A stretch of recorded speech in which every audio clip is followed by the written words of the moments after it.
మా అమ్మగారు హాస్పిటల్లో లేరు. మా అమ్మగారు నా ఇంట్లో మా వైఫ్తోనూ నా పాపతోనూ జలపల్లి ఇంట్లోనే ఉన్నారు. ఇప్పుడే ఒక రిపోర్ట్ చూశాను, ఇంటర్వ్యూ. మా అమ్మ హాస్పిటల్లో అడ్మిట్ అయి ఉన్నారని చెప్పారు.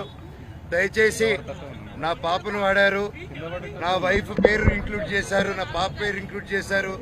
ఇప్పుడు మా అమ్మను అడ్డు పెట్టుకొని హాస్పిటల్లో ఉన్నారని అబద్ధ ప్రచారాలు చేస్తూ అడ్మిట్ అయి ఉన్నారని కన్న తల్లి మీద ఇలా చేయకండి.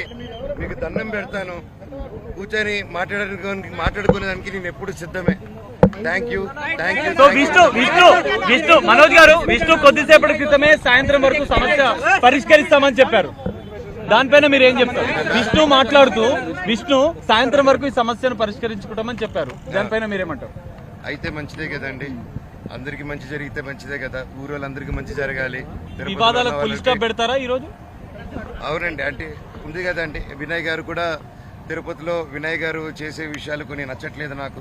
అవన్నీ కొంచెం సమాధానం చెప్పి తిరుపతి చంద్రగిరి మండలంలో మీకు తెలిసేంత పేద ప్రజల్లో నాన్న అక్కడ ఎందుకు హైదరాబాద్లో ఆ రోజులోనే హైదరాబాద్లో పెట్టుండొచ్చు. ఆయన ఎందుకు తిరుపతిలో పెట్టాడు, ఆయన ఎందుకు చంద్రగిరిలో పెట్టాడంటే ఆయన సొంతూరు, అక్కడున్న జనాలు అభివృద్ధి చెందాలి, రాయలసీమలో అభివృద్ధి చెందాలనేసి ఆ మైండ్ సెట్ పెట్టి ఎంతో కష్టపడి ఇంత దూరం తీసుకొచ్చారు. దాన్ని ఈరోజు ఎవరో వచ్చేసి దాన్ని ఒక ఎడ్యుకేషనల్ బ్యాక్గ్రౌండ్ ఉందో లేదో కూడా తెలియదు, వచ్చి అలా చేయడం, ఒక పేద ప్రజల్ని ఒక మీట్ అవ్వకుండా చేయడం అంటే నాన్నగారి దగ్గరికి వెళ్ళలేకపోతున్నారు, ఆయన వరకు రీచ్ అవ్వట్లేదు.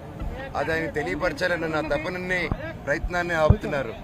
సో కానీ మనోజ్ గారు, మీరు విద్యా సంస్థల గురించి మీరు పోరాటం చేస్తామని చెప్పి మీరు చెప్తున్నారు, కానీ అంతర్గతంగా ఈ ఆస్తి వివాదాలే వివాదాల కారణం అని చెప్పి ప్రచారం జరుగుతుంది. అది కూడా తెలుసండి మనోజ్ అడగడని.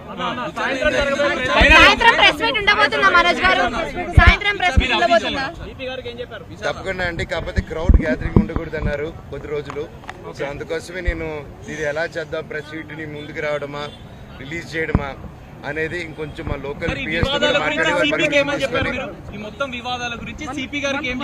అంటే సిపి గారితో ఏం డిస్కస్ చేస్తానో అది డిస్కస్ చేయకూడదండి. నేను అఫీషియల్ గా వాళ్ళు చెప్తేనే కరెక్ట్. అర్థం కాలేదు, మీరే తెలియదు.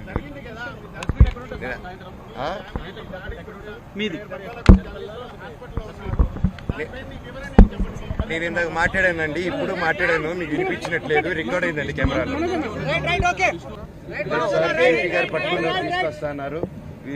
విజయ్ అనే వ్యక్తిని, కిరణ్ అనే వ్యక్తిని ఆల్రెడీ పట్టుకుని ఉన్నారు. విజయ్ అనే వ్యక్తిని కూడా పట్టుకుని వచ్చి ఇంట్రోగేట్ చేస్తున్నారు. మనోజ్ గారు, ఈ మొత్తం వివాదానికి విష్ణుయే కారణం అంటారా? అంటే కుట్రలు జరుగుతున్నాయని చెప్పి మీరు ఆరోపిస్తున్న నేపథ్యం. మా నాన్న అయితే కాదండి, మా నాన్న దేవుడు. ఆయన ఈ రోజు ఏదైతే చూస్తున్నారు మీరు అగ్రెషన్ కాదు.